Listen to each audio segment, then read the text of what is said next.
What would you do if you found a 13-year-old boy bleeding in the snow and the only number in his pocket belonged to Chicago's most feared crime boss, Claire Bennett, had $43 in tips, a final bus to catch, and a mother waiting for medicine she could barely afford? She should have kept walking through that frozen alley. Instead, she followed a broken breath between a delivery van and a church wall. The boy looked up with one swollen eye. Call my father. That single phone call would lock down the city, expose a betrayal inside a powerful criminal family, and force a dangerous man to choose between revenge and the people he loved. This is not only a story about the Mafia, it is about fear, loyalty, and the moment compassion becomes more powerful than violence. Stay until the end. Like the video and comment where you are watching from. 6 hours earlier, before Claire Bennett found Adrian Cole bleeding in the snow, the night had seemed ordinary in the cruel way ordinary nights often did. Marconi's glowed against the January darkness like a warm lie. Amber light spilled across the sidewalk. Snow gathered on the red awning and softened the edges of the brick buildings along Taylor Street. Through the front windows, candles flickered beside polished wine glasses. Men in tailored suits leaned across white tablecloths and spoke in voices too low for strangers to hear. Women laughed beneath chandeliers while diamonds flashed at their wrists. From the dining room, the storm looked beautiful. From the kitchen door, it looked like a mist bus wet socks and another walk home with cold air cutting through a coat that had stopped being useful 2 winters ago. Claire balanced 3 plates along her left arm and pushed through the swinging door with her shoulder. Table 7, the chef called behind her. And tell them the sea bass takes time because it is cooked, not summoned. Claire did not turn. I'll translate that into something that keeps us employed. The dining room swallowed her again. She moved between tables with the precision of someone who had learned to carry too much without letting anyone see the weight. A plate of veal landed in front of a banker who had spent the last 10 minutes complaining about parking. A glass of wine appeared beside a woman who had not once looked Claire in the face. At table 4, a man snapped his fingers while she was still speaking to another guest. Claire finished the sentence before turning toward him. Yes, sir, I asked for more bread. You did. And it is coming. He looked offended that time still applied to him. Claire smiled. Unless you would prefer I take it from another table. His wife covered a laugh with her napkin. Claire walked away before the man could decide whether he had been insulted. Her phone vibrated inside the pocket of her apron. Once, then again. She kept moving. The number had appeared twice already that afternoon. Cook County Medical Center, oncology billing. Claire knew what the message would say. She also knew that listening to it in the middle of the dining room would not change the amount in her checking account. She collected 2 empty plates, carried them toward the kitchen, and nearly collided with her manager near the service station. Lydia Ross stood with a clipboard pressed against her chest. Her dark hair was pulled into a smooth knot. Not one strand had moved during the entire dinner rush. Claire, table 12 is yours tonight. Claire paused. Table 12 is always mine. Mr. Cole requested the quiet section. He always requests the quiet section. Lydia lowered her voice. And he asked whether you were working? That made Claire look at her. Why, I did not ask. You should try it sometime. Questions are free. Not around Adrian Cole. Lydia glanced toward the front entrance, though the door had not opened. Claire followed her gaze. Everyone in Chicago knew the name. Some people said Adrian Cole owned half the lakefront. Others said he owned the men who signed the papers, claiming he did not. His companies handled private security shipping contracts, restaurant investments, construction supplies, and enough dock traffic to make city officials return his calls before the first ring ended. The newspapers called him a businessman. The men who came through Marconi's back room used quieter words. Claire called him Table 12. It was safer to reduce powerful men to furniture. Her phone vibrated again. Lydia's eyes dropped toward the pocket. You should answer that. I'm working. You are always working. That is usually how rent happens. Take 2 minutes. Claire studied her face. Lydia was not kind often enough for kindness to feel harmless. What do you need? Melissa called out for Sunday. No.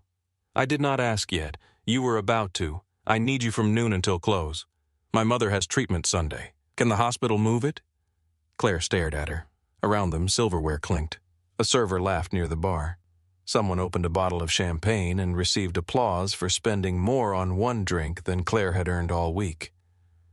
"Cancer is difficult about scheduling," Claire said. Lydia sighed. "I am trying to run a restaurant, and I am trying to keep my mother alive." The words came out quieter than anger usually did. Lydia's face tightened. "Do not make this dramatic." Claire felt something cold settle beneath her ribs. "My mother has a needle in her arm for 6 hours every other Sunday. I am not the one adding drama." A waiter passed between them carrying a tray. Lydia waited until he was gone. "If you refuse the shift, I will have to give those hours to someone more flexible next week." There it was. Not a threat, a policy, not punishment, scheduling. Claire had spent years learning the language people used when they wanted cruelty to sound professional. She nodded once. "I still cannot work Sunday." Lydia's mouth thinned. "We will discuss it later. No, you will put it on the schedule and hope I stop arguing. You need this job." Claire met her eyes. "That does not mean you own every hour I have." For one dangerous second, neither woman moved. Then the front door opened. Cold air reached the host stand first. The room changed before Claire saw who had entered. A laugh near the bar faded. The owner of Marconi's stepped out of his office with unusual speed. A city councilman at table 9 lowered his voice and turned his wedding ring around his finger. Adrian Cole walked inside. Snow rested on the shoulders of his black overcoat. He removed his gloves slowly, as though the dining room had been waiting for him rather than the other way around. He was tall, broad through the shoulders, and dressed with the severe simplicity of a man who did not need decoration to attract attention. Black suit, white shirt, dark tie, a trace of silver near his temples. His face revealed very little. His eyes revealed even less. A boy entered beside him. Owen Cole wore a navy school blazer beneath a winter coat. His dark hair was damp from the snow and his backpack hung from one shoulder. At 13, he had not yet grown into the sharp angles waiting in his face. He carried his father's name, but not his father's stillness. Owen looked around. Adrian did not. He never checked whether people were watching him. He expected it. Marco Bellini, the restaurant owner, hurried forward. "Mr. Cole, your table is ready." Adrian gave a slight nod. His gaze passed over the room and found Claire near the service station. Only then did his expression shift. Not warmth, exactly. Recognition. Claire. The way he said her name unsettled her more than if he had forgotten it. "Good evening, Mr. Cole." Owen smiled. "Hi, Miss Bennett." "Hi, Owen." Lydia stepped away without another word. Claire watched her go, then collected 2 menus no one at table 12 ever opened. Adrian and Owen followed her toward the rear corner of the dining room. Table 12 sat beneath a framed photograph of Chicago in winter taken before the skyline had become glass and steel. The location offered a clear view of both exits and enough distance from other guests to discourage accidental listening. Claire placed the menus on the table. Sparkling water for Owen. "Still for you." Owen brightened. "You remembered. I remember customers who make my job easier." He glanced at his father. "So you forget him every week." Claire kept her face straight. "I remember Mr. Cole for different reasons." Adrian removed his coat and handed it to a waiting attendant. "What reasons?" Claire met his gaze. Table 12 rarely sends food back. For a second, Owen looked disappointed. Then the corner of Adrian's mouth moved. It was not quite a smile, but it was close enough to feel like a private event. Claire walked away before the moment could become something she had to understand. In the kitchen, she collected water and 2 baskets of bread. The line cook raised an eyebrow. "Too growing boy. Rich boy." Claire looked at him, still hungry. He said nothing else. When she returned, Adrian was speaking into his phone in a low voice. The words were Italian. Claire did not know the language, but she knew tone. Every sentence sounded placed rather than spoken. Owen sat across from him with his hands beneath the table. Claire set down the water. Extra bread. Owen reached for the basket. Adrian covered the phone. "You ate before we left. That was dinner." "This is also dinner. This is restaurant bread." Adrian stared at him. Claire opened the second basket. "He has a point." Adrian looked up. "Does he bread at home follows rules? Restaurant bread appears because someone made a poor financial decision." Owen laughed. It was a small sound, but it changed the space around the table. Adrian looked at his son before returning to the call. Claire stepped away. Her phone vibrated again near the kitchen entrance. This time she answered the voicemail. She stood in the narrow service hallway beside stacked wine crates and pressed the phone to her ear. "Miss Bennett, this is Angela Morris from Oncology Billing. We are calling regarding your mother's medication assistance request. Additional payment documentation is required before noon tomorrow to avoid interruption in pharmacy processing. Please contact our office as soon as possible." The message ended. Claire listened to it once more, not because she had missed anything, because sometimes fear forced the mind to touch the same sharp edge twice. She checked her bank balance. $118.72. Rent was 6 days overdue. Her mother's prescription assistance balance was $240. The gas bill had arrived that morning in a red envelope. Claire deleted the voicemail. The message vanished. The problem remained. She pressed both palms against the metal shelf and closed her eyes.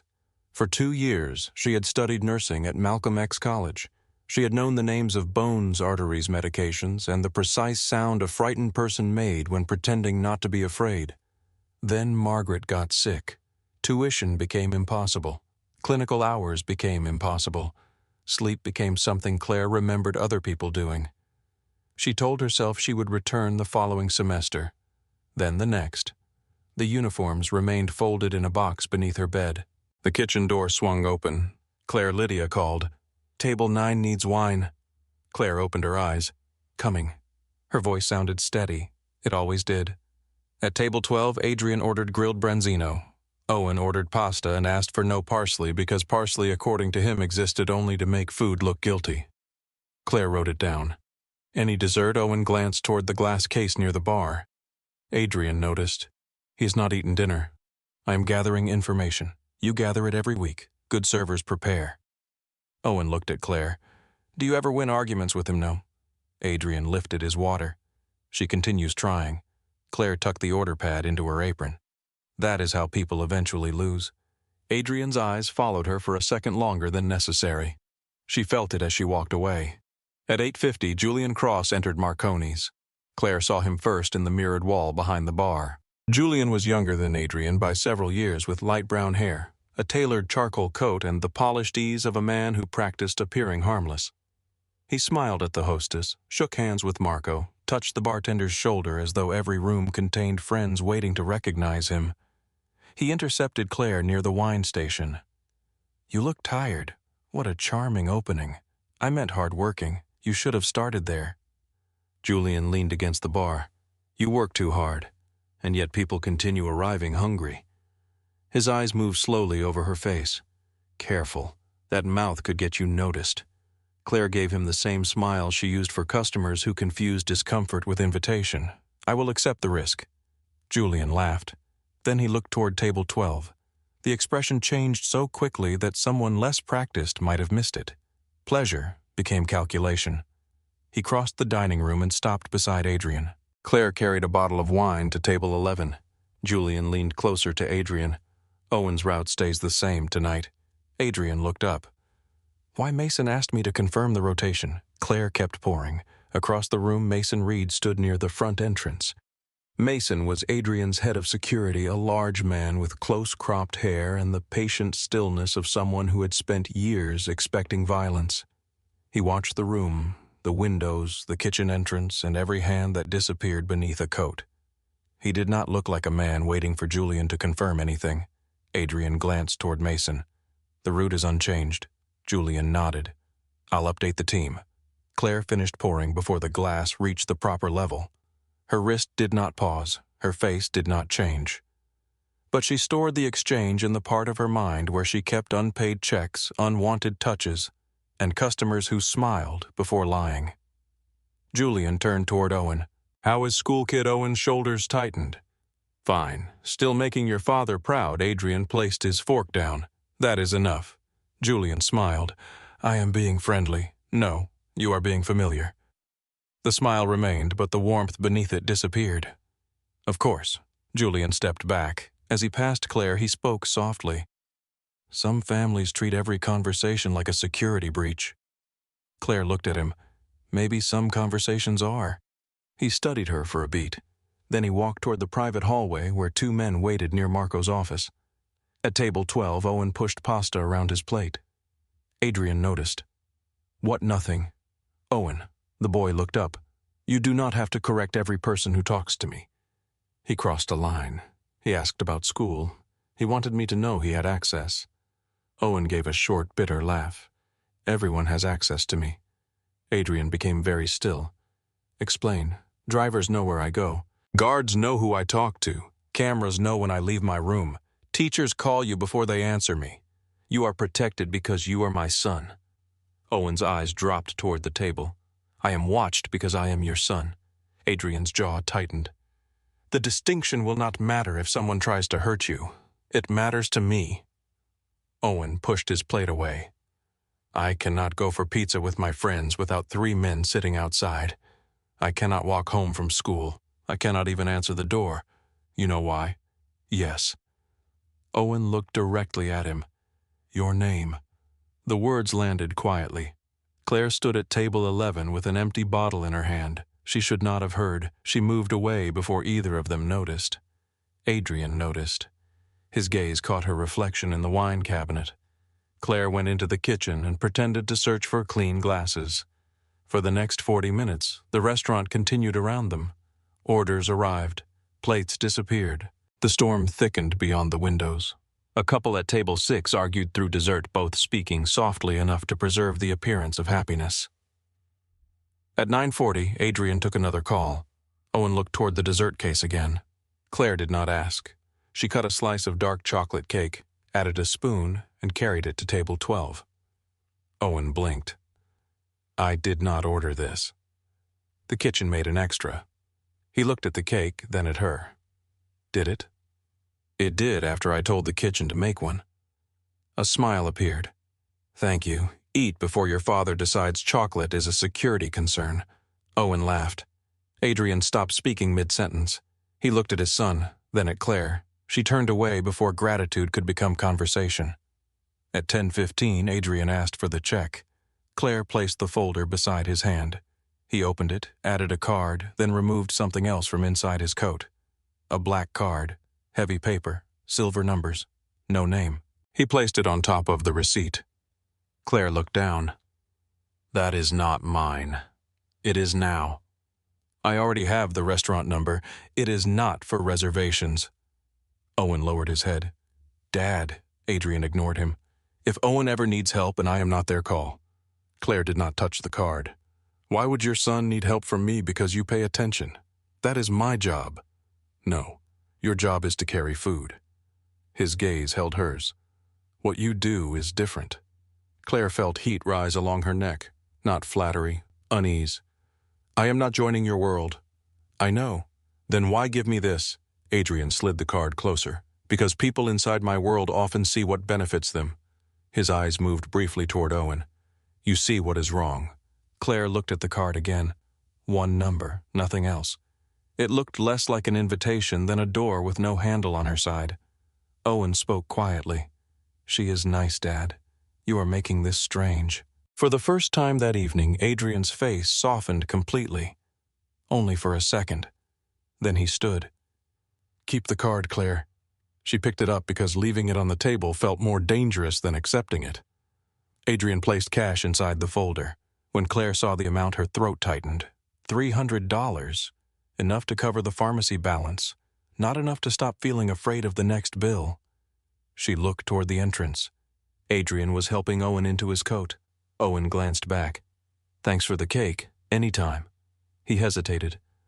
Do you ever get tired of people pretending they are not scared? The question caught Claire somewhere unprotected. She looked around the restaurant, at Marco pretending not to watch Adrian, at the councilman pretending not to lower his voice, at Lydia pretending reduced hours were not punishment, at herself pretending her mother's prescription was a manageable problem. Every night, Claire said. Owen nodded as though she had answered something larger. Me too. Then he followed his father into the snow. The room slowly found its noise again. A fork struck a plate. Someone laughed too loudly at the bar. Marco crossed himself near the host stand when he thought no one was looking. Claire slipped the black card into the inside pocket of her apron. She told herself she kept it because throwing it away might offend Adrian Cole. That was not the truth. She kept it because Owen had asked a question no 13-year-old should know how to ask. She kept it because Julian Cross had lied about Mason. She kept it because emergencies rarely announced themselves before arriving. The rest of the shift dragged. A party of 6 entered at 10:30 and ordered appetizers after the kitchen had begun cleaning. A woman spilled red wine across the tablecloth and blamed Claire for placing the glass too close to her hand. A man at table 5 touched Claire's wrist while asking for the bill. She removed his fingers one at a time. "Please do not touch me." He smiled as if she had made a joke. "I was getting your attention. You have it now." He looked away first. Near midnight, Claire counted her tips in the staff room. $43. She placed Adrian's money in a separate pocket. Keeping it apart did not change where it came from, but it made accepting it feel less immediate. Her phone lit with a message from Margaret. "Do not come tonight. The roads are bad. I am fine." Claire stared at the screen. Her mother had used those words through nausea, fever, blood tests, and nights when pain left her too weak to stand. "I am fine" meant I do not want you to worry. It also meant I know you already are. Claire typed a reply. "I found enough for the medication. I will come tomorrow before work." She hesitated, then added another line. "I love you." The response came quickly. "Love you too. Eat something." Claire almost laughed. Her mother could be half asleep in a hospital bed and still know Claire had skipped dinner. In the staff bathroom, Claire removed her apron and pulled on her coat. The lining had torn near the left sleeve. One button had been replaced with a brown one that did not match the black fabric. She looked at herself in the mirror, dark blonde hair escaping its knot, blue eyes shadowed with exhaustion, a healing burn across her wrist from the espresso machine, the face of a woman who had spent too long telling herself she only needed to survive one more week. She moved Adrian's black card from the apron to the inside pocket of her coat. For emergencies only. Claire looked at her reflection. Her entire life felt like an emergency. Outside the bathroom, the kitchen crew cleaned the line. Steam rose from the dish machine. An old soul song played softly beneath the clatter of pans. "Night, Claire," one of the cooks called. "Night. Take the main street. Alley is bad. The last bus leaves in 12 minutes. You miss it, I drive you. You live in the opposite direction." "I know." Claire smiled. "Go home to your kids." She pushed through the rear door. Cold air struck her so hard that her lungs tightened. Snow filled St. Augustine Alley, turning the brick passage into a tunnel of white noise. The church wall rose on one side. Delivery vans and trash containers lined the other. A weak yellow light flickered above Marconi's service entrance. Claire pulled her coat closed and started walking. Her boots slipped on packed snow. She caught herself against the wall and kept moving. The final bus would not wait for her mother's cancer, her manager's threats, or the fact that her toes had already begun to go numb. Halfway through the alley, Claire heard something beneath the wind. She stopped. For a moment there was only snow scraping brick and the distant hum of traffic. Then the sound came again, a broken breath. Claire slowly turned toward the darkness between a delivery van and the abandoned church wall. The darkness between the van and the church wall gave Claire the same answer it had given 6 hours later in her memory. A polished shoe, a torn school coat, blood turning the snow pink beneath Owen Cole's face. Everything after that happened with the violent speed of a nightmare. Her knees struck the pavement. Her fingers found his pulse. The black card came out of her pocket. Adrian answered before the second ring, and 5 minutes later the alley filled with engines, headlights, armed men, and the sight of Chicago's most feared man kneeling beside his son. Now Claire sat inside the center SUV with Adrian's coat wrapped around her shoulders.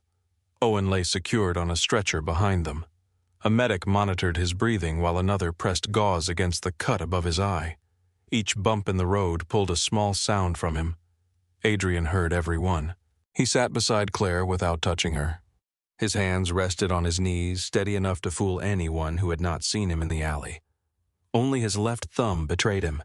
It moved again and again across the plain wedding band on his finger. Claire looked toward the stretcher. How long until the hospital?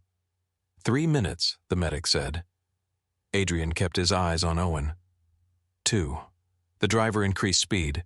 Chicago blurred beyond the dark windows. Streetlights stretched into pale lines across the glass. Snow spun through the headlights of the lead vehicle, vanishing beneath the tires. Claire became aware of the blood drying on her hands. She rubbed her fingers against the fabric of Adrian's coat, then stopped when she realized what she was doing. "You can ruin it," Adrian said. She looked at him. "What, the coat?" His voice remained low. "It is not important." Claire looked down at the black wool covering her knees. "It probably costs more than my car." "You have a car, no?" Something almost moved at the corner of his mouth, but Owen made another weak sound, and the expression disappeared. Adrian turned immediately. "Owen." The boy's good eye opened. "Dad, I am here." Owen swallowed with difficulty. They knew. Adrian leaned closer. "Do not force yourself to speak. My route. I heard you." The man said Shaw. Claire watched Adrian's face. The name changed something inside him. Not surprise. Recognition sharpened by old anger. "Declan Shaw," Adrian asked. Owen gave the smallest nod. The medic placed a hand near his shoulder. "That is enough." Owen's breathing became uneven. Adrian sat back, but his gaze remained fixed on his son. Claire looked between them. "Who is Declan Shaw?" Adrian did not answer. She waited. The silence might have frightened someone less tired. "Is he the man with the wolf?" she asked. "No." Then why would Owen hear his name? Adrian finally looked at her. "In my world, names are rarely spoken by accident." That was not an answer. "It is the only one you need tonight." Claire's exhaustion burned through the caution she might have used on another night. "Your son was beaten and left behind my workplace. I think I need more than you deciding what I need." The medic lowered his eyes toward the equipment. Adrian studied Claire with an expression she could not read. "You challenge people when you are afraid. I challenge people when they avoid questions. You are afraid. Yes." The word came easily. She looked toward Owen. "I am afraid he will stop breathing before we arrive. I am afraid the men who did this saw me kneeling beside him.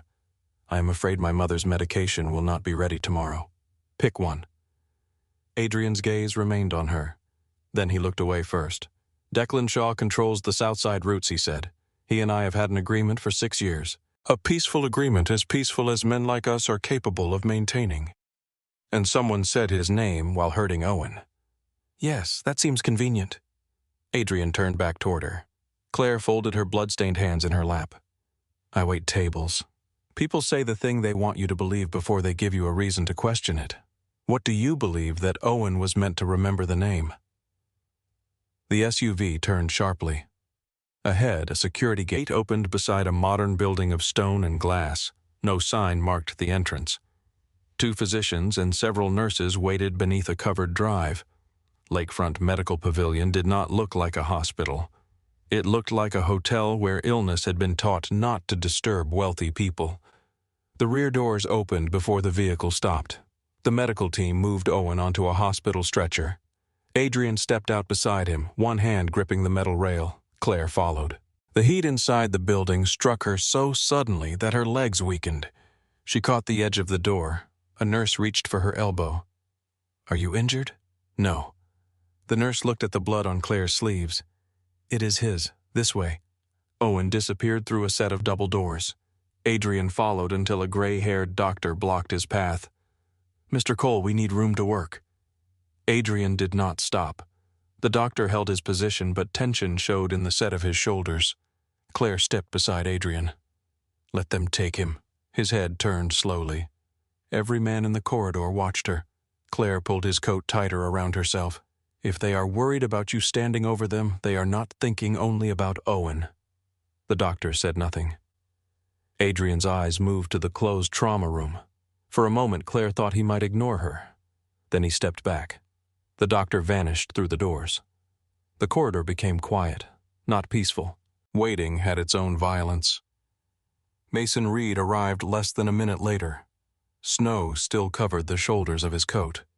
He approached Adrian. "The residence is locked down. Every member of the house team is separated. Traffic cameras are being collected from the residence to the restaurant." "Who changed the rear position?" Adrian asked. Mason's face tightened. I authorized a rotation at 9:30. Why one of the Eastgate cameras went dark. I moved Daniel to the control room and placed Brooks behind Owen. Brooks was not there, I know. The words sounded carved from shame. Adrian looked at him. Where is he missing? Claire felt cold despite the coat. Mason continued. His phone was found in the garage. No blood, no sign of a struggle. Family, a wife and daughter in Oak Park. They are under protection. Adrian's expression did not change. Find him. Mason nodded. He glanced toward Claire. She cannot go home. Claire looked at him. She is standing here. Mason did not react. The men knew where to leave Owen. They may know who found him. Adrian's gaze settled on Claire. You will stay somewhere secure. No. It came out before he finished speaking. Mason looked toward Adrian, perhaps expecting the conversation to end there. Claire folded her arms. You do not get to decide where I sleep. The people who took Owen may have seen you. Then tell me that. I just did. No. He did. She pointed toward Mason. You issued an order. Adrian moved closer, stopping outside the space created by the coat around her. I am accustomed to making decisions quickly. I noticed. Hesitation gets people killed. So does treating everyone around you like they belong to you. The corridor went still. Mason looked away. Adrian's voice became quieter. You are right. Claire blinked. She had prepared herself for anger, not agreement. Adrian continued. You are not one of my employees. You are not one of my soldiers. I am asking you to remain under protection until I know who did this. Can I leave if I choose yes? Will your men follow me? Yes, that sounds less generous. It is less generous than I would prefer. Claire looked through the glass panel in the trauma doors. A nurse crossed the room carrying a tray. Beyond her, Claire could see only part of Owen's shoe. My mother is at Cook County. Is she admitted? She is receiving treatment. For what? Claire's jaw tightened. That is not your business. Adrian accepted the boundary without argument. Mason's phone vibrated. He stepped away to answer it. A nurse approached with a folded blanket and a paper cup of water. Miss Bennett, we should clean the blood from your hands. Claire looked down as though she had forgotten it was there. The nurse led her into a private consultation room. A bathroom opened from one side. On the counter waited clean towels, soap, and unopened toiletries arranged with hotel precision. Claire turned on the water. Pink spiraled into the white sink. She scrubbed once, then again. Blood remained beneath her fingernails. Her hands began to shake. She gripped the edge of the counter until her knuckles whitened. The door remained open behind her. Adrian stood in the consultation room, giving her enough distance to pretend she was alone. You can sit, he said. I am washing my hands. You have washed them. Claire looked at the water. It ran clear. She shut off the tap and pressed both palms against the towel. When my mother was first diagnosed, I thought the worst part would be hearing the word cancer. Adrian said nothing. It was not. Claire dried her fingers carefully. The worst part was everything becoming normal afterward. Medication schedules, bills, waiting rooms, learning which nurses would tell the truth and which doctors looked at the clock while speaking. She turned toward him. Tonight will become normal for Owen too if everyone around him pretends it did not change him. Adrian's face tightened. I will not pretend. You already do. His eyes narrowed slightly. You walk into rooms as though nothing can touch you. That is different. To you. Claire placed the towel on the counter. To a 13-year-old boy, it probably looks like his father is never afraid. Adrian's gaze shifted toward the hallway. When he spoke, his voice was lower. I am afraid every day. Claire had not expected the answer. Adrian looked at his wedding ring. I simply do not allow fear to make decisions. Someone used it tonight. His eyes lifted. Yes. A doctor entered before either could say more. Adrian crossed the room in 2 strides. The doctor removed his glasses. Your son is stable. The words changed the air. Claire's knees almost gave way. The doctor continued. He has a concussion, 2 bruised ribs, facial trauma, and several superficial cuts. Initial imaging shows no internal bleeding. We are monitoring for swelling and respiratory complications, but he is awake and responding. Adrian's shoulders lowered by the smallest degree. Can I see him for a few minutes? Keep him calm.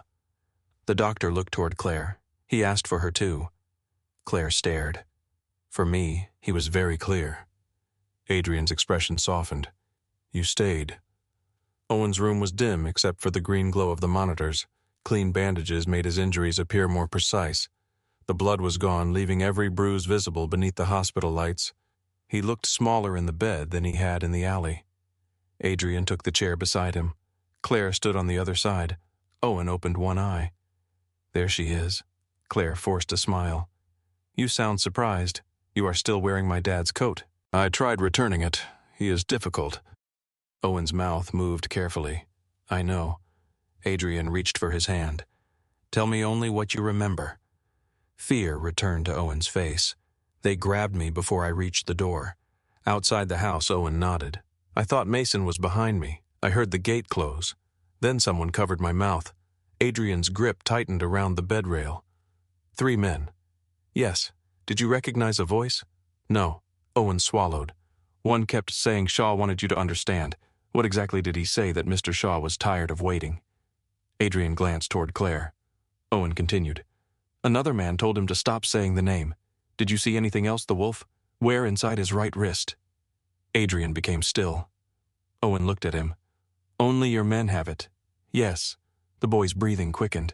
"He said I was not supposed to die." Claire stepped closer.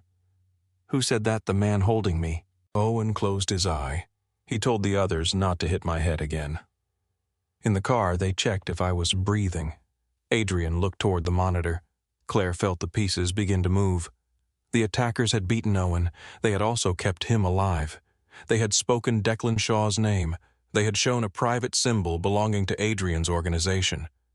Too many clues, too neatly arranged. Owen's fingers tightened around his father's hand. "Do not kill the wrong man." Adrian looked at his son for a long moment. "I will not. Promise.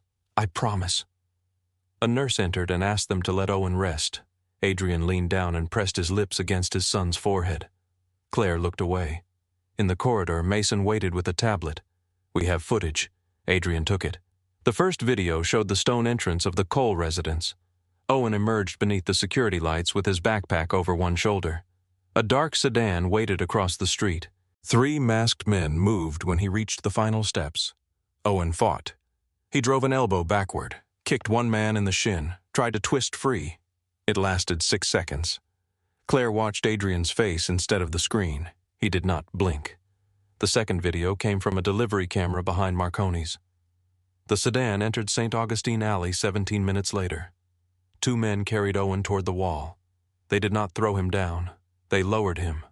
One rolled him onto his side. Another brushed snow away from his mouth. The third checked the restaurant door and pointed toward the security light above the alley.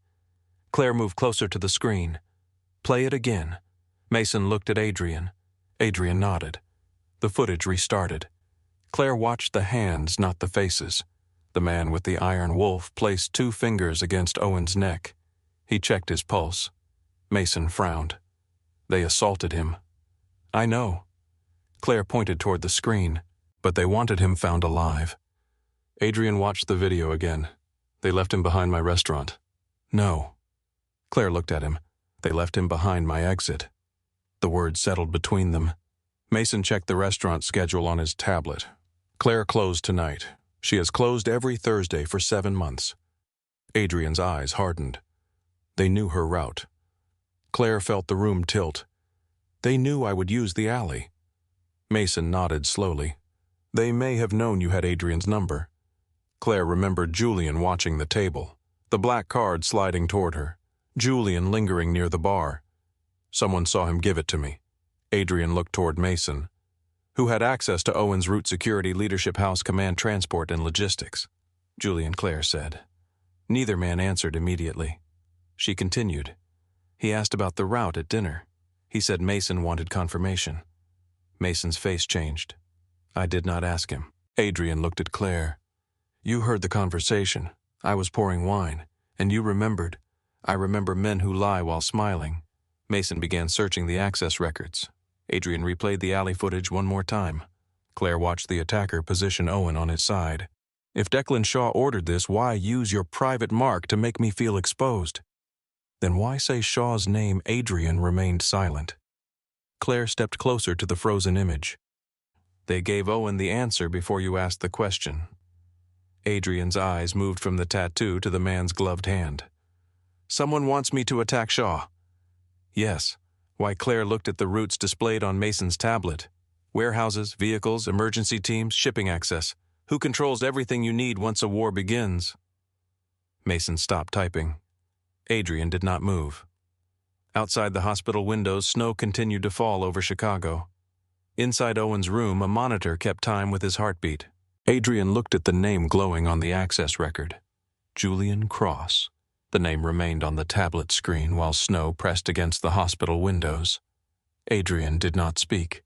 Claire watched the silence gather around him. It was different from the silence he carried into Marconi's. That silence came from power. This one came from calculation. Mason stood beside the screen, his face hardening as he studied the access record. Julian opened Owen's route at 7:12, he said. Caleb Voss opened the same file 23 minutes later. Claire looked at him. Who is Caleb? One of Adrian's sworn men. What does that mean? Mason hesitated. Adrian answered without looking away from the screen. It means he wears the Iron Wolf. Claire felt the cold return to her skin. The tattoo was on his right wrist. Yes, where Owen saw it. Adrian finally lifted his eyes. Where the camera saw it. Mason moved through the security records. Caleb was assigned to the Western Docks tonight. His location report says he arrived there at 10. Can you prove it? Claire asked. The report came from his phone. That proves where his phone was. Mason looked at her. Adrian's expression changed by a fraction. Find the device that submitted it, he said. Mason nodded and stepped into the corridor. Claire remained near the window. She could see Owen through the glass wall of his room. A nurse adjusted the blanket across his chest. His face was pale beneath the bruising. Adrian moved toward the door. Where are you going to speak with Declan Shaw? Claire followed him into the hallway. You think he did it? I think someone wants me to think he did. That is not the same thing. No. Then do not arrive at his door looking for blood. Adrian stopped. His men stopped with him. Claire felt their attention settle across her shoulders, but she kept her eyes on Adrian. You promised Owen you would not kill the wrong man. I remember what I promised my son. Good. His gaze held hers. You speak to me as though fear has no effect on you. It has a great effect on me. You hide it well. Claire glanced toward Owen's room. So do you. Adrian studied her for another moment, then turned to Mason. 2 cars. No strike team. Mason looked surprised. Declan will have men inside. So will I. Adrian walked away. Claire watched him disappear through the secured doors. A nurse approached carrying a tray with coffee and a sandwich. You should eat. Claire looked at the food. I'm not hungry. That is rarely true after shock. Claire sat in the chair outside Owen's room and unwrapped the sandwich. Her hands still felt unfamiliar, as though they belonged to someone who had spent the night holding a bleeding child in the snow. She took one bite, then another. Inside the room, Owen stirred. Claire placed the food aside and went to him. His eye opened slowly. Did he leave? Yes? To find Shaw, Claire paused, to ask him questions. Owen looked toward the empty chair beside his bed. He does not ask when he is angry. He did tonight. Because of you, because of you. Owen closed his eye again. He listens to you. Claire pulled the blanket higher across his shoulder. He barely tolerates me. That is more than most people get. His voice weakened. Do not let him turn the house into a prison. Claire looked at him. What do you mean he will add guards, cameras, locks? You were taken from outside your home. I know. His fingers moved against the sheet. But I cannot live inside his fear. Claire did not know what to say. The monitor continued its steady rhythm. Owen opened his eye once more. Tell him that. You should tell him. I did. The exhaustion in his voice made him sound younger than 13. He heard danger. Not me. Claire sat beside him until he fell asleep. Across the city, Adrian Cole entered a closed boxing club on the south side. The building stood between a pawn shop and an Irish pub that had not changed its sign in 30 years. Green paint peeled from the front door. The windows were dark. Inside, a single ring waited beneath white overhead lights. Declan Shaw sat in the front row with a glass of whiskey in his hand. He was in his late 50s, broad through the chest with silver hair and a face shaped by old fights. 2 men stood behind him. Neither wore a visible weapon. Adrian entered with Mason and one guard. Declan looked at the clock above the ring. Adrian Cole in my club before sunrise. He raised the glass. Either I am dying or you are angry. My son was taken tonight. The humor left Declan's face. He placed the whiskey on the floor. Is Owen alive? Yes. Then thank God before you threaten me. He was beaten and left behind Marconi's. Declan leaned back slowly. Why are you here? Your name was spoken during the attack. Declan's eyes narrowed. By whom masked men? That is convenient. One of them wore the Iron Wolf. Declan stared at Adrian. Then he laughed once. There was no amusement in it. You have been handed a confession written in another man's handwriting. Tell me you did not order it. I did not order it. Tell me why I should believe you. Declan stood. His men remained in place. If I wanted your attention, I would take a shipment, burn a warehouse, freeze one of your accounts. He stepped closer to the ring. Money makes men negotiate. Adrian did not move. And blood makes men stupid. Declan looked directly at him. Children make men burn down buildings without checking who is inside. Mason watched the exits. Adrian watched Declan. You have grandchildren. 3. You sent flowers when my wife died. You sent a silver rattle when my first granddaughter was born. Declan's voice hardened. Do not insult either of those memories by suggesting I would put your boy in the snow. Adrian said nothing. Declan walked toward the ring and placed both hands on the ropes. Someone wants you looking south. Why?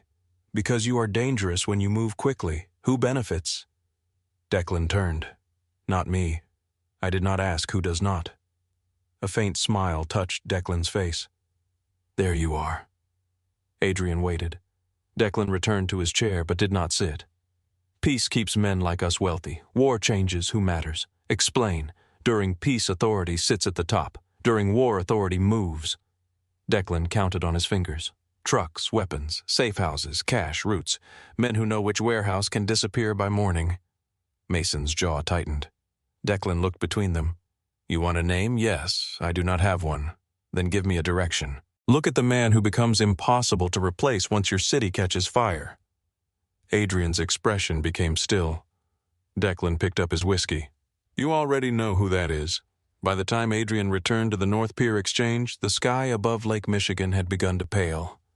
Claire stood near the monitor wall with a cup of coffee in both hands. She looked at his face. He did not do it. No. You believe him? I believe he understands the cost of touching a child. Mason entered behind Adrian. The technical team had recovered the location data from Caleb Voss's phone. The device had remained at the western docks all night. Security footage showed a younger employee carrying it into the building shortly before 10. Caleb himself did not appear on any camera. Mason placed another record on the screen. Julian authorized Caleb's dock assignment. Claire moved closer. So Julian opened Owen's route, then placed Caleb somewhere his phone could create an alibi. That is one possibility, Mason said. Adrian looked at the rows of names connected to the Iron Wolf. How many men still wear it 9? Bring all of them to Marconi's tonight. Claire turned toward him. You are going to tell Julian you suspect him? No. What will you tell them? That my son was attacked by a man wearing my mark? And me, you will remain at Harrow House. Claire set down the coffee. No. Adrian looked at her. I heard Julian ask about Owen's route. I saw his face when he lied about Mason. That makes you a witness. It also makes me useful. It makes you a target. I was already a target when someone left Owen behind my exit. Adrian stepped closer. This is not a restaurant shift. No. At work, the dangerous men usually tip. Mason lowered his gaze, but Claire saw the brief movement near his mouth. Adrian did not smile. You will sit where no one can reach you. I will sit where I can see them. You have no idea what those men are capable of. Claire looked through the glass wall toward Owen's room. I know what one of them did to a child. Adrian followed her gaze. When he looked back, the argument had left his expression. You stay beside Mason. I stay where I choose. His eyes narrowed. Claire added, near Mason. That evening, Marconi's closed before dinner. The staff received a message blaming a frozen pipe. The dining room remained dark except for the private space at the rear. The gilded room had once been used for weddings. Gold wallpaper covered the walls. A long walnut table ran through the center. Heavy curtains concealed the windows. Claire sat in a corner booth with a cup of coffee she had no intention of drinking. Mason stood near the only visible door. Adrian waited at the head of the table. The first man arrived at 8:40. Salvatore Greco was nearly 60 with white hair and a scar beneath his chin. The iron wolf curved around the base of his thumb. He entered, removed his coat, and took a seat without asking why he had been summoned. The others followed. One wore the mark behind his ear, another had it along the side of his neck, a third carried it across his inner forearm. Each man looked toward Adrian. Each noticed Claire. None asked why she was there. Julian Cross arrived 7th. He wore a dark blue suit and the same composed smile he had carried into Marconi's the previous night. Closed restaurant, private invitation. He looked around the room. This feels serious. Adrian did not answer. Julian's gaze found Claire. You had a difficult night. Claire held his eyes. So did Owen. The smile faded for 1 second. I heard he is stable. You heard quickly. I work for his father. Julian removed his coat and sat 2 chairs from Adrian. Caleb Voss arrived last. He was younger than the others, lean, with a pale scar pulling at the corner of his mouth. Snow melted across his shoulders. His eyes moved through the room. Adrian, Mason, the men at the table, then Claire. His gaze rested on her for a moment too long. Sit, Adrian said. Caleb obeyed. His right hand remained beneath the table. Claire watched the shape of his shoulder. Adrian waited until the room settled. Then he raised a remote. The lights dimmed. The surveillance footage appeared on the wall. Owen stepped from the Cole residence. The sedan opened. 3 masked men moved. No one at the table spoke. Owen fought. One attacker struck him in the ribs. Another forced him into the car. The footage changed. St. Augustine Alley filled the screen. The men carried Owen through the snow and lowered him beside the church wall. Adrian froze the frame as the attacker's sleeve moved back. The iron wolf showed clearly on his right wrist. The room became silent. Adrian placed the remote on the table. This mark is not decoration. He walked slowly behind the chairs. It is not fashion. It is not worn because a man wants strangers to believe he is dangerous. He stopped near Salvatore. It is given. He moved past another man. It is witnessed. Then he stopped behind Caleb. It is earned. Caleb stared straight ahead. Adrian returned to the head of the table. There are 9 living men who wear it. His eyes moved across every face. One of them put his hands on my son. Salvatore spoke first. Adrian, none of us would touch the boy. I know some of you would die before touching him. Several men shifted. Adrian looked toward the frozen image. I also know one of you did. Julian leaned forward. The mark could have been copied. Mason's eyes cut toward him. Adrian remained calm. It could have. Julian spread one hand. Owen heard Declan Shaw's name. Shaw has wanted the Southern Lake routes for years. Our agreement made him wealthy, Adrian said. Peace makes old men comfortable. Julian looked around the table. Ambitious men prefer movement. Claire watched him. He did not accuse Declan directly. He placed the idea in the center of the table and allowed everyone else to look at it. Adrian studied him. I met with Declan this morning. For the first time, Julian's composure shifted. Only slightly. You believed him. I did not say that. Julian smiled again. Forgive me. I assumed. You assume often, only when your family is attacked. Claire looked towards Caleb. His eyes flicked toward Julian. Julian did not return the glance. Adrian placed both hands on the table. Everyone will surrender his phone. A quiet current moved through the room. Salvatore placed his device down first. The others followed. Mason carried a leather tray from chair to chair. When he reached Caleb, Caleb moved slowly. His hand came from inside his coat. His thumb touched the screen once before he placed the phone face down. Claire saw it. So did Adrian. Unlock it, Adrian said. Caleb looked up. You know my code. I asked you to unlock it. A long second passed. Caleb entered the code. Mason took the device to the technician waiting near the wall. The room filled with the soft sound of keys. Adrian questioned each man about his location during the attack. Receipts appeared, camera records, witnesses, phone logs. The technician worked through Caleb's deleted messages. Julian leaned back in his chair. Claire watched him instead of the screen. His shoulders had loosened. The tension around his mouth had disappeared. Caleb was afraid. Julian was relieved. Claire rose from the booth and moved close enough to Adrian to speak quietly. Caleb thinks he has been caught. Adrian kept his eyes on the table. And Julian, he thinks you found the person you were supposed to find. Adrian looked toward Julian. The technician stopped typing.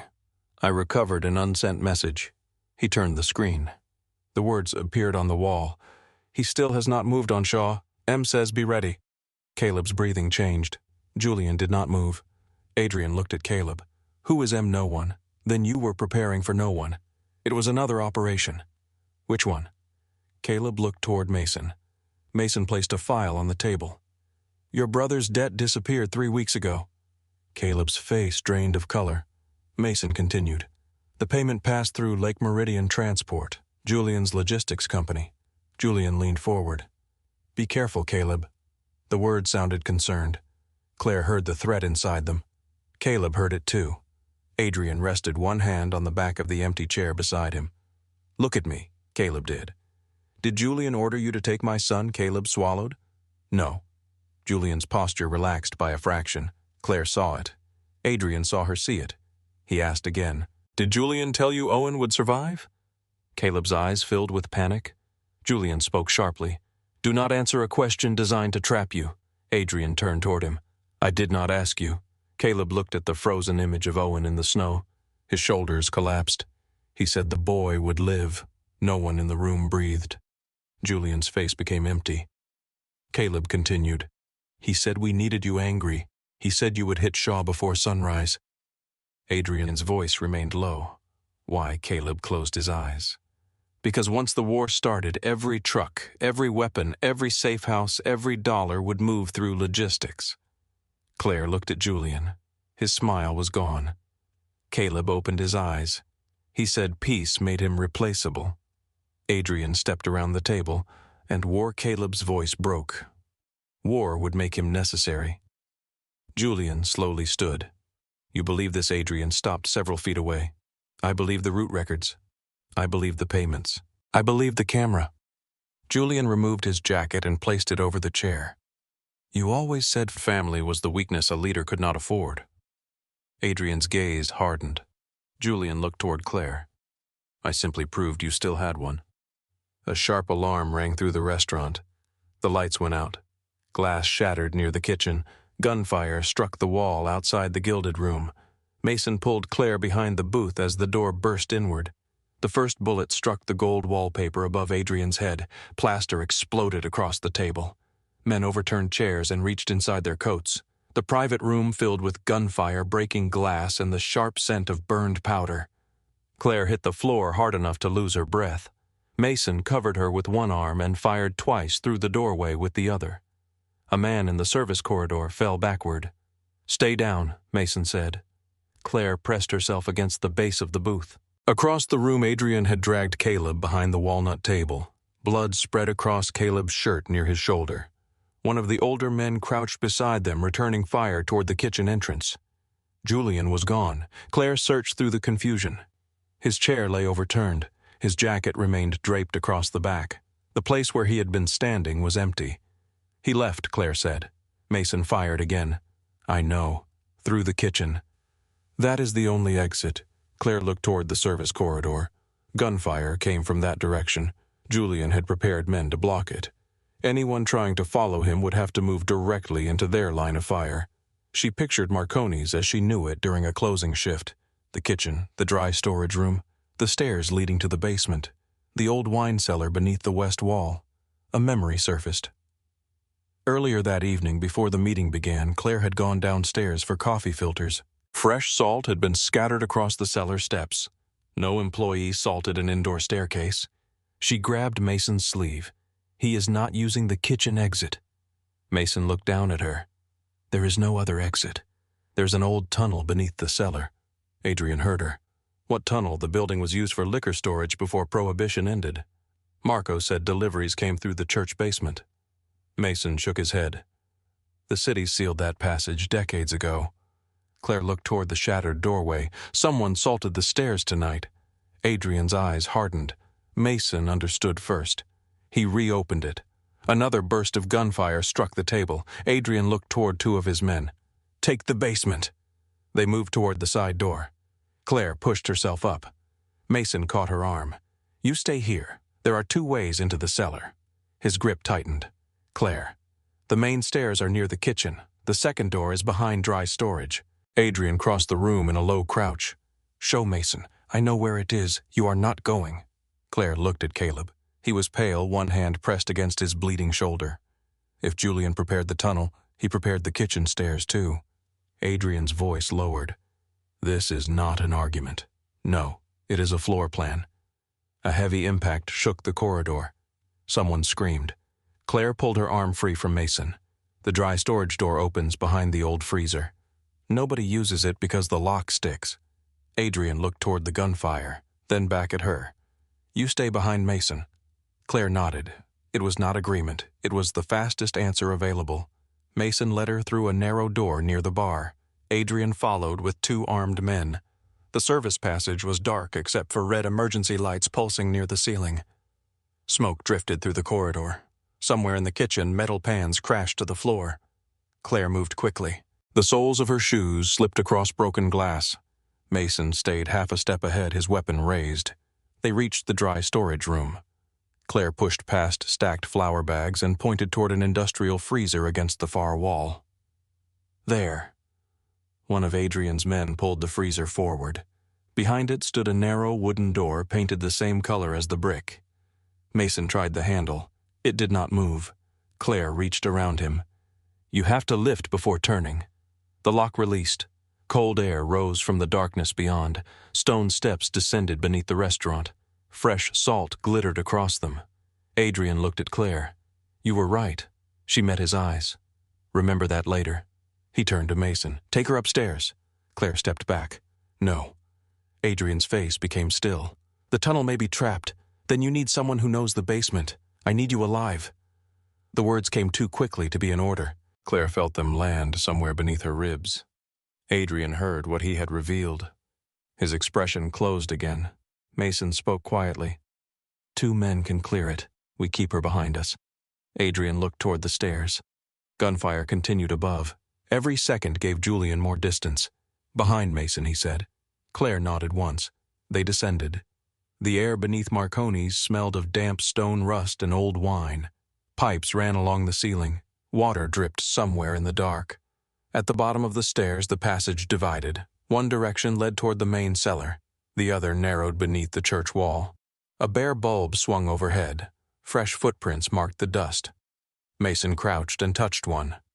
3 men. Adrian looked down the tunnel. Julian and 2 guards. A faint scraping sound came from behind them. Claire turned. Caleb stood at the top of the stairs, one hand pressed to his shoulder. Blood ran between his fingers. Adrian's expression changed. "You should be upstairs." Caleb gripped the railing. "He has another team at the church exit." Mason raised his weapon. "How do you know I helped him map the route?" Adrian moved closer. "Why did you not mention it before?" Caleb's face tightened with pain. "Because I thought I could still survive this. You shot my son." "I held him." Claire looked at him. The distinction made her stomach turn. Caleb saw it. "I told them not to hit his head again." "You want credit for controlling the amount of damage." No, his voice broke. "I want you to know Julian never planned to let me leave Chicago." Adrian stared at him. Caleb continued. "He has the accounts, the safe houses, the emergency passports. Once Shaw was dead, Julian would remove everyone who knew how the war began." Mason stepped toward him. "Who is waiting at the church?" 4 men, maybe 5. Armed Caleb gave a weak laugh. "They are not carrying hymn books." Adrian looked toward one of his men. "Take Caleb upstairs." Caleb shook his head. "I can show you the side chamber. You have shown me enough." Adrian's voice carried no anger now. That made it colder. A man took Caleb by the arm and led him away. Claire watched him climb the stairs. He had betrayed a child, then betrayed the man who had paid him, then offered information because survival had become more important than loyalty. The iron wolf on his wrist looked small beneath the blood. Mason checked the tunnel ahead. "We move now." They continued beneath the church. The passage narrowed until Adrian's shoulders nearly touched both walls. Moisture shone across the stone. Claire could hear the distant vibration of traffic above them. The tunnel opened into an old storage chamber. Empty shelves lined one wall. Broken crates covered the floor. A rusted metal door stood open at the far end. Mason raised one hand. Everyone stopped. A soft mechanical click came from the darkness. Mason pulled Claire backward. A shot struck the wall where her head had been. Adrian fired toward the doorway. A man fell inside the next chamber. Another attacker returned fire. Stone fragments cut Claire's cheek. Mason pushed her behind a support column. "Do not move!" He and Adrian advanced from opposite sides.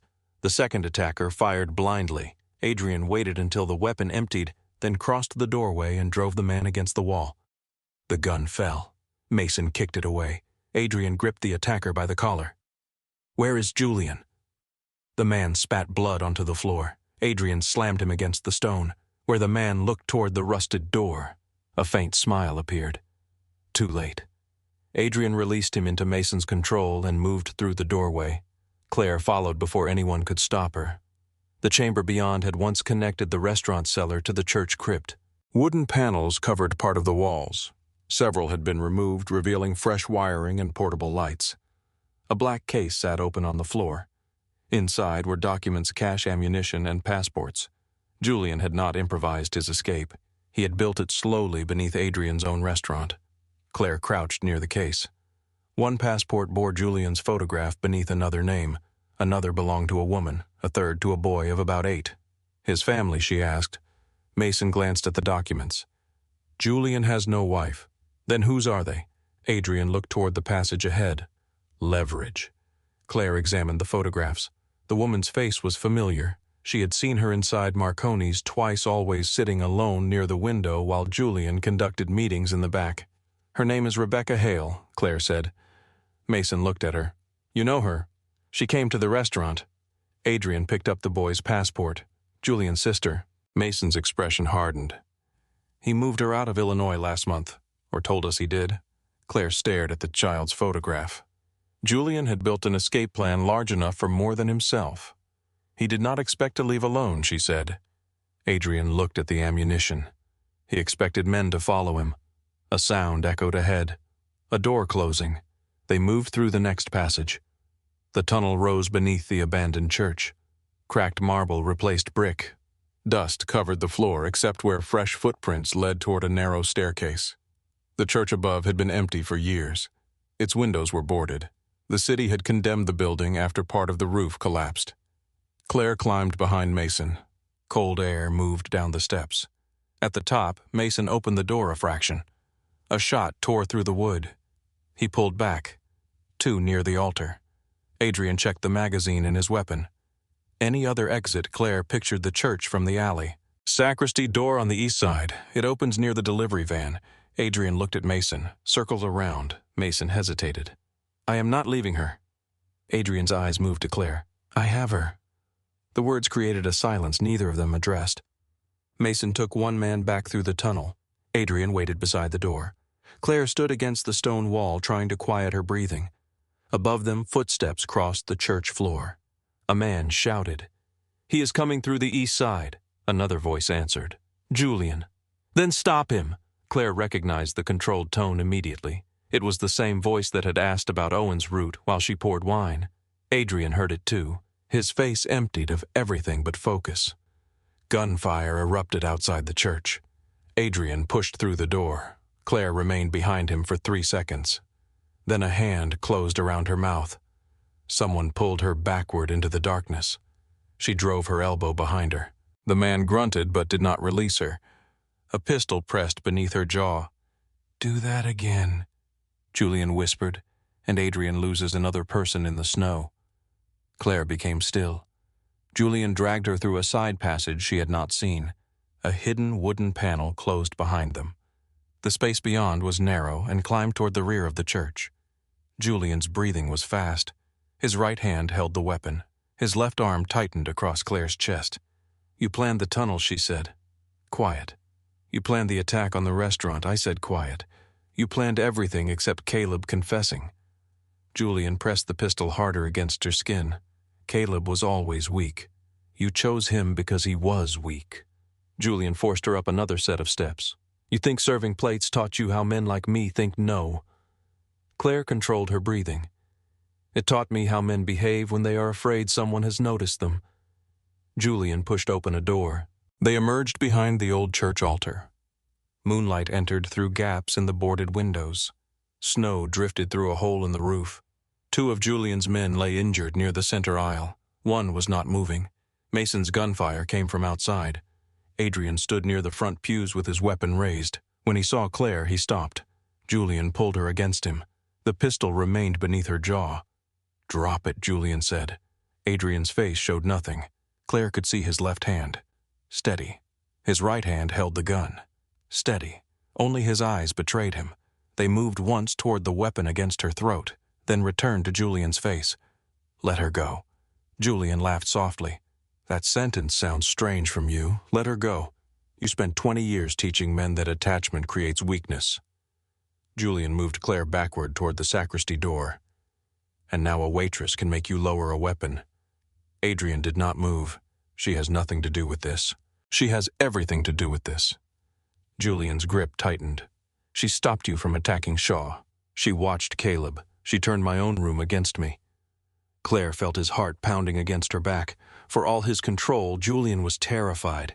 Adrian saw it. "You chose her because you thought I would not notice." "I chose the alley because she always left through it." Claire's stomach tightened.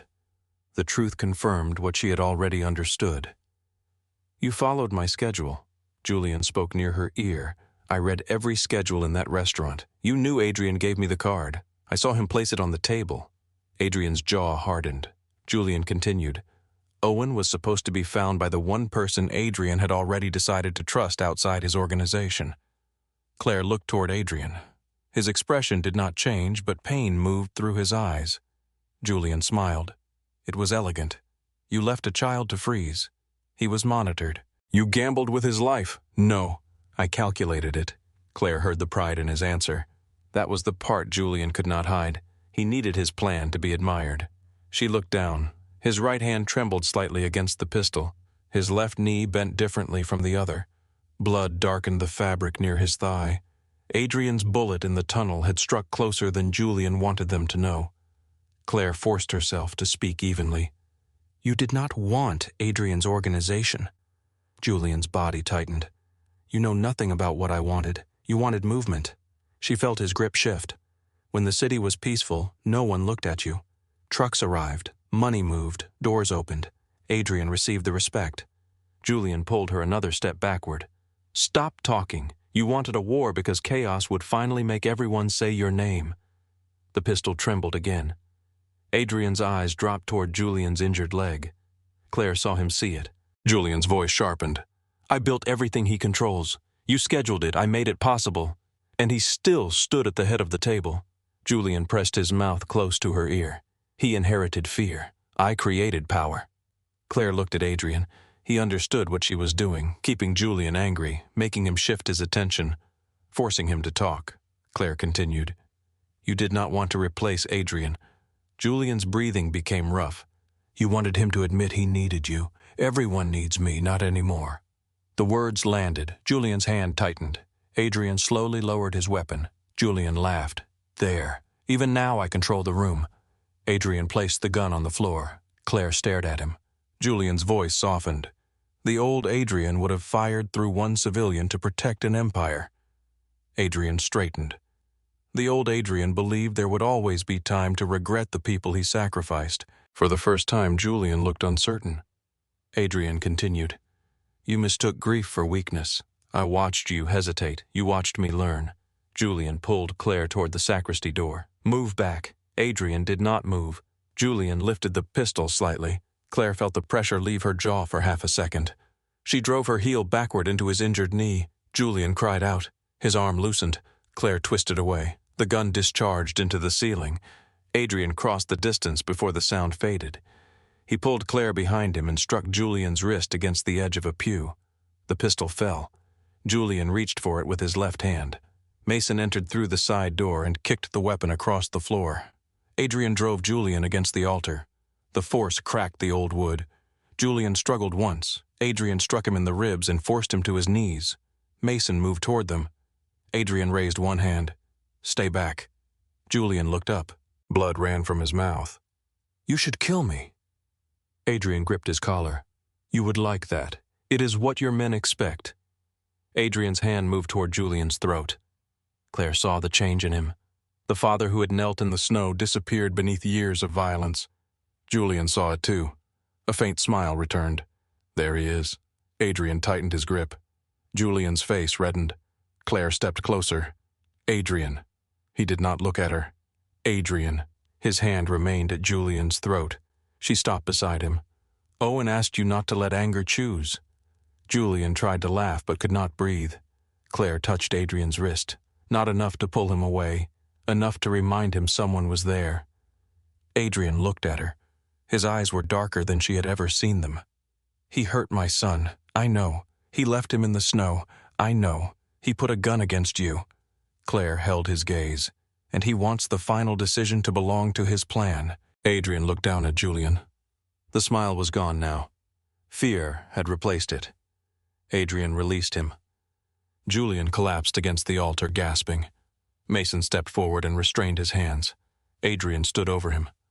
"You do not get to decide the man I become after tonight." Julian coughed. "You think sparing me changes what you are? No." Adrian looked toward Claire. "But choosing does."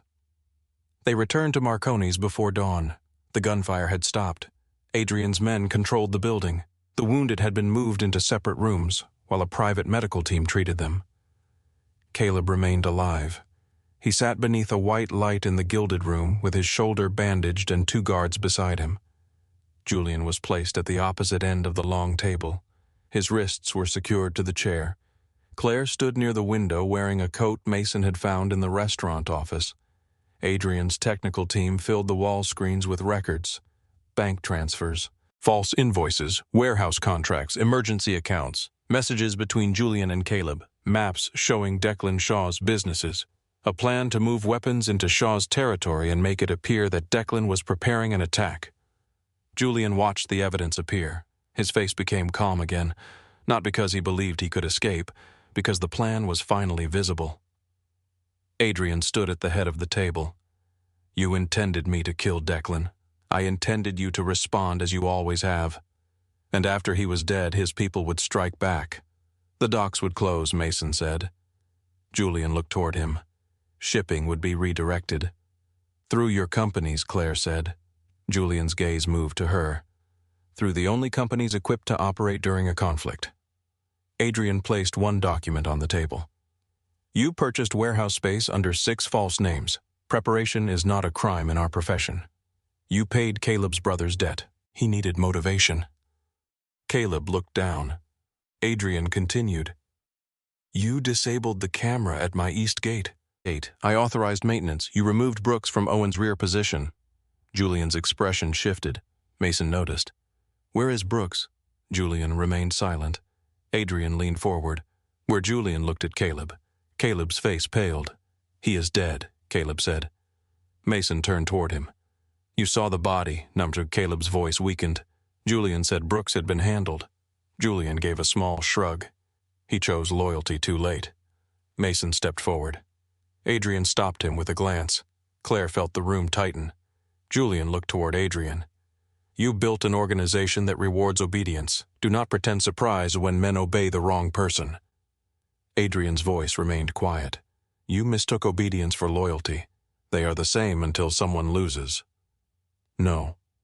Claire looked at the iron wolf on Caleb's wrist. "Obedience follows the strongest order. Loyalty survives when there is no reward." Julian smiled faintly.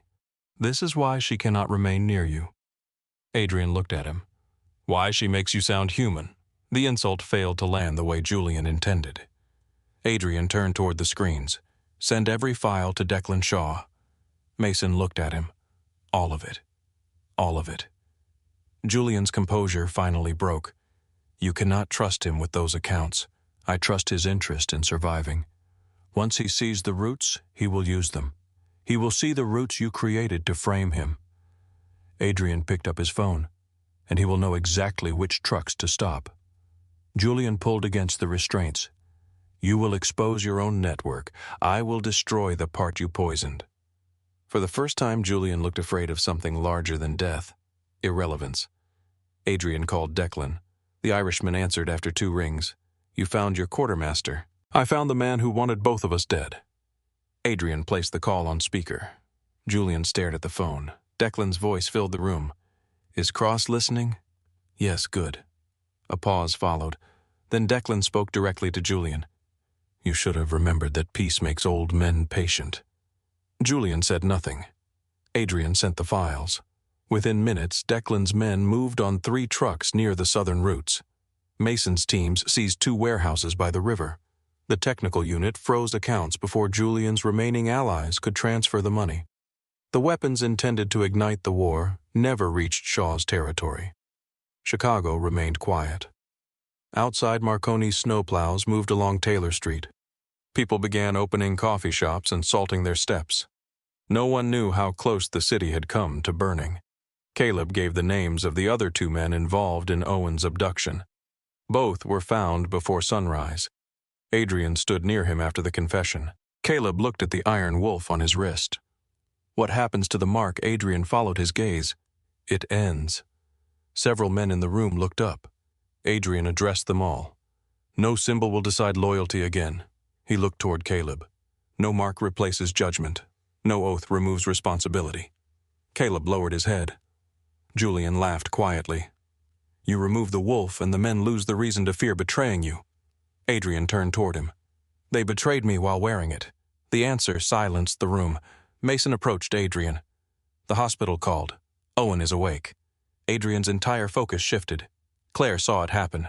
The boss disappeared. The father returned. They reached Lakefront Medical Pavilion as a morning light spread across the city. Owen lay awake with the bed raised slightly.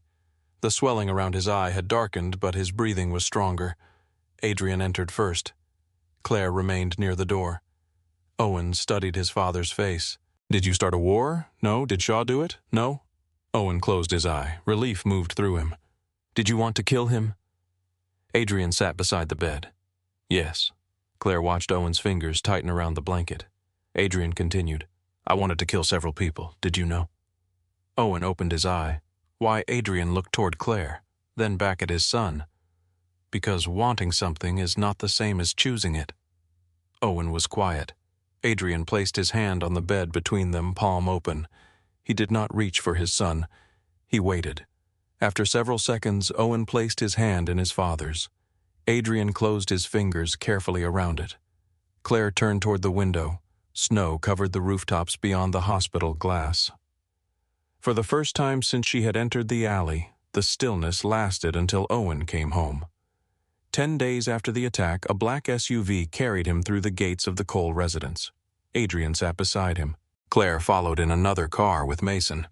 The house looked unchanged. Stone walls, iron gates, cameras watching every entrance. Security officers placed at distances precise enough to seem accidental. Owen stared through the window. The closer they came to the front steps, the shallower his breathing became.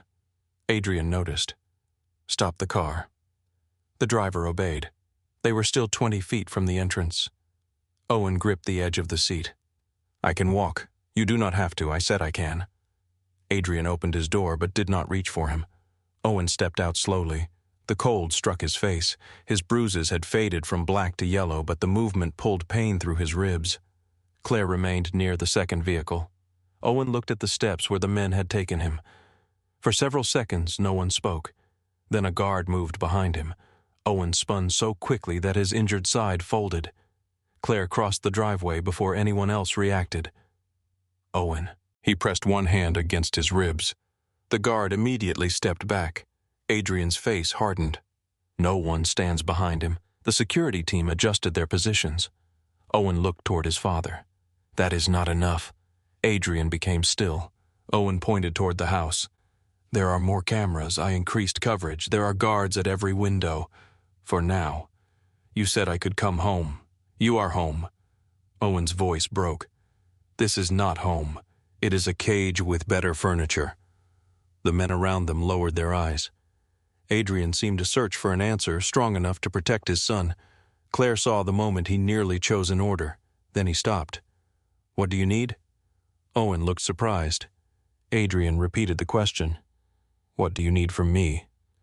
Owen looked toward the entrance. I need to know who is near me. Adrian nodded once.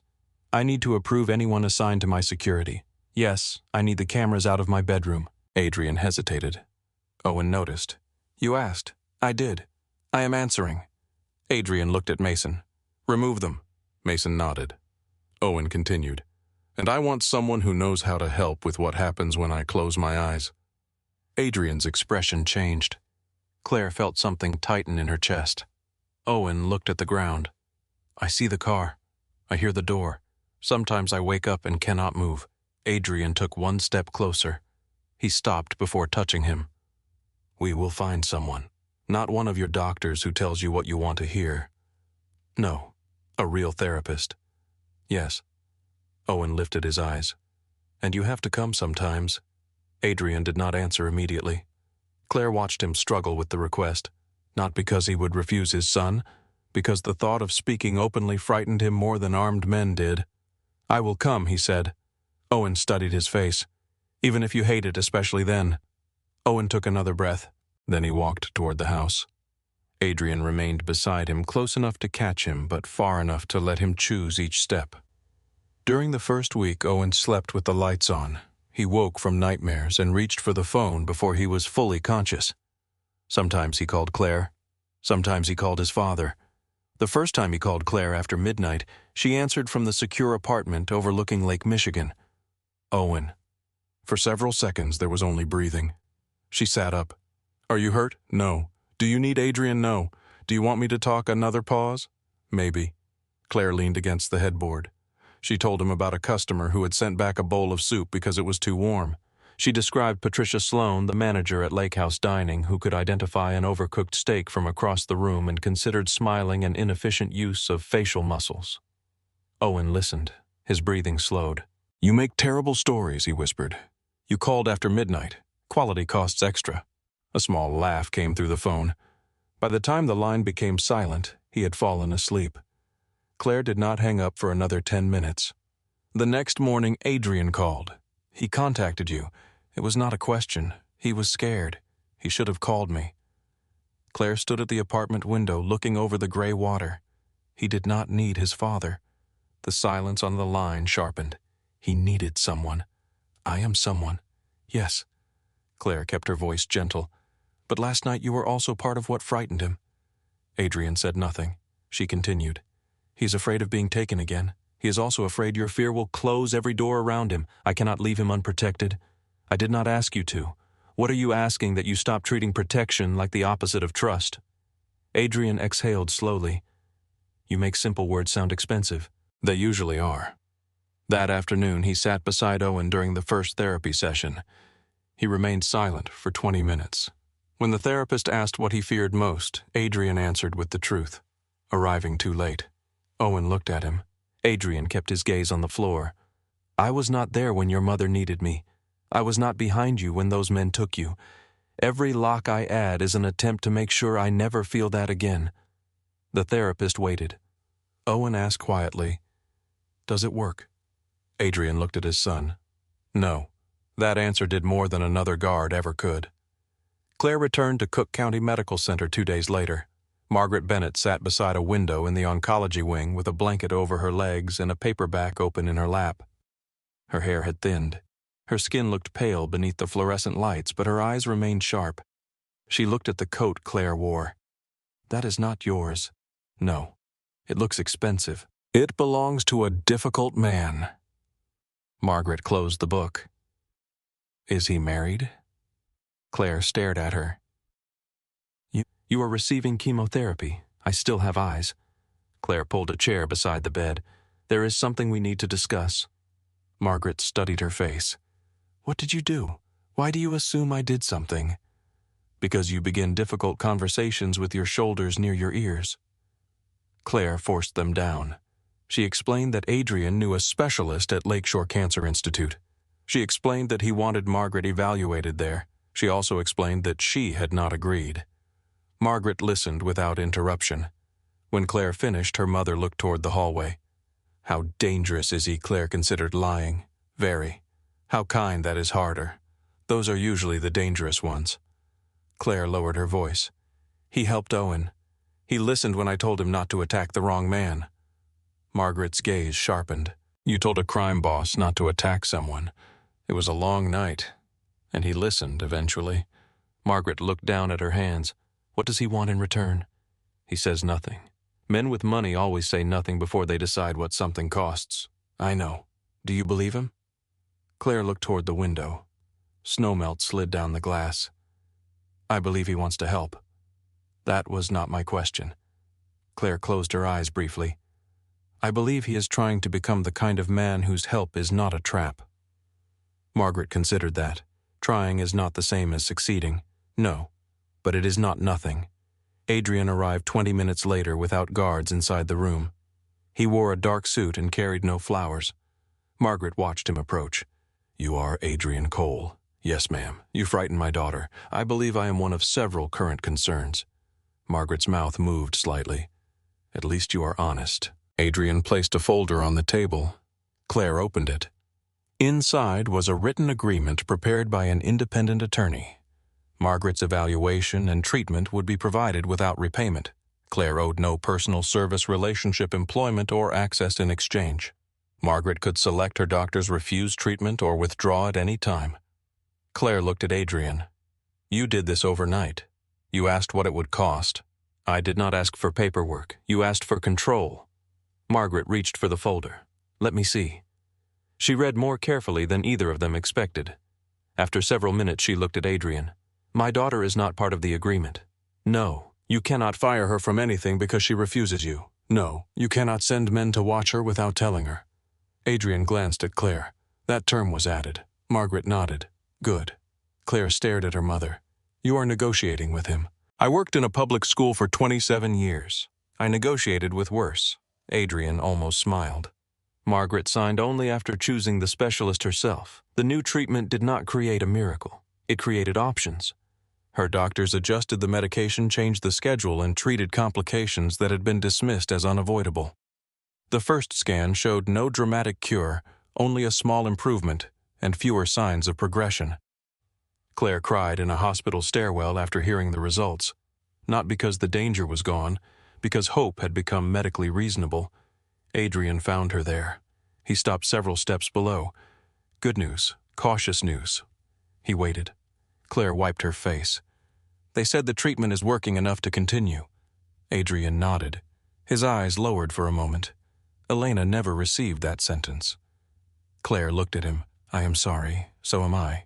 He moved closer, then stopped. May I sit? Claire looked at the concrete step beside her. Yes, they sat without touching. For once, Adrian did not try to solve the silence. When Claire returned to Marconi's, Lydia had already given most of her shifts to another server. Claire stood in the manager's office with the schedule between them. You disappeared for almost 2 weeks, Lydia said. A child was attacked behind the restaurant. You were not injured. Claire looked at her. No, I was only the person who found him. Lydia folded her arms. We need reliable employees. Claire removed her apron. Then you should start treating them like people worth keeping. She placed the apron on the desk and walked out. Adrian waited in a car across the street. Claire stopped beside the passenger door. You knew. Mason told me. You had him watching me. He was watching the restaurant.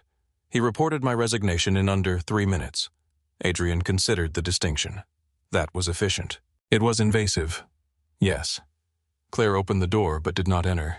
What do you want? I have an offer. No money, it is work. No invented position, it exists. No job where everyone thinks I was hired because you want to sleep with me. Adrian's expression remained calm. That condition may be difficult to control. Claire stared at him. Was that a joke I am learning? Slowly. He handed her a folder. Lake House Dining operated 3 legitimate restaurants along the lakefront. The management program lasted 8 weeks and included wages, health insurance, scheduling, training, vendor management, accounting, and staff supervision. Claire read the first page. You would not offer this if I had never found Owen. No. Then it is charity. No. She looked up. Adrian continued. Finding Owen showed me what you do under pressure. Everything after showed me how you think. You already employ managers. I employ people who understand numbers. His gaze held hers. I need someone who understands what people do before the numbers change. Claire closed the folder. My mother's treatment cannot depend on my answer. It does not. I report to someone else, Patricia Sloan. You cannot fire me because I refused dinner. No, you cannot enter my apartment without permission. I have never entered your apartment. You arranged the clothes. Mason did. That does not help. Adrian took a breath. I will not enter without permission. Claire opened the folder again. When do I meet Patricia? Tomorrow morning. Patricia Sloan disliked her immediately. She was a woman in her 50s with silver hair, severe glasses, and the posture of someone who believed chairs encouraged weakness. She placed Claire at a small desk beside the kitchen office. You know Mr. Cole. Yes, you saved his son. Yes, you believe that makes you qualified to run a restaurant. No. Patricia looked up. Good. Because it does not. The training was harder than Claire expected. She understood customer servers' kitchen pressure and the quiet humiliation of being scheduled beyond endurance.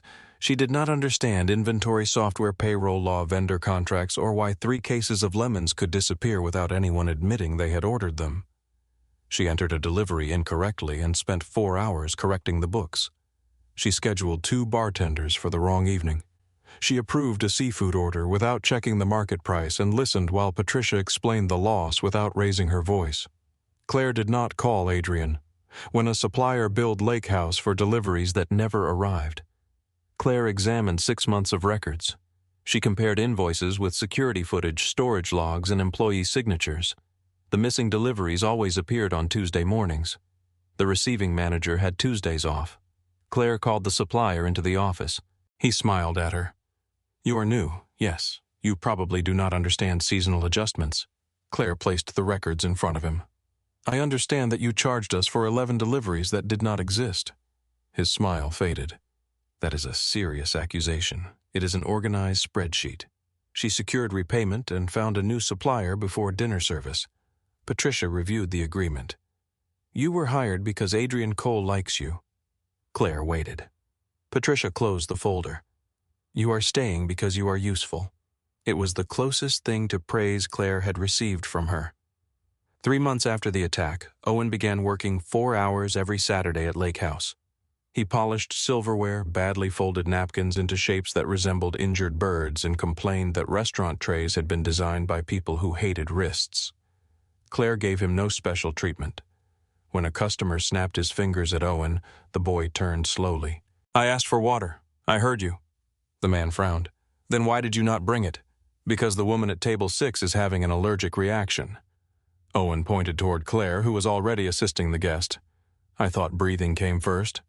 The man looked away. Later, Owen found Adrian watching from a table near the window. You saw that? Yes. You did not interfere. Adrian set down his coffee. You did not need me to. Owen tried to hide how much the answer pleased him. He failed. Adrian changed other things, too. No single lieutenant controlled security, transportation money, and emergency operations. Mason remained head of security, but submitted every major decision to independent review. The Iron Wolf was retired. Several men resisted. Adrian gathered them in the gilded room and looked at the marks they had once treated as proof of belonging. A symbol did not stop betrayal, he said. It made betrayal harder to question. He required judgment instead of obedience. For men accustomed to orders, freedom carried its own fear. Adrian also began separating more of his legal businesses from the criminal network that had financed them. Claire did not call it redemption. One evening, she stood beside him on the lake house terrace while the city lights reflected across the water. You cannot clean 20 years by changing 3 months. I know. You do not get to become good because you are gentle with me. I know. I am not interested in the version of you that behaves only when I am watching. Adrian looked toward the lake. Neither am I. He did not ask her to forgive what she did not know. He began asking smaller questions instead. May I send a car? Sometimes Claire said no. May I visit Margaret?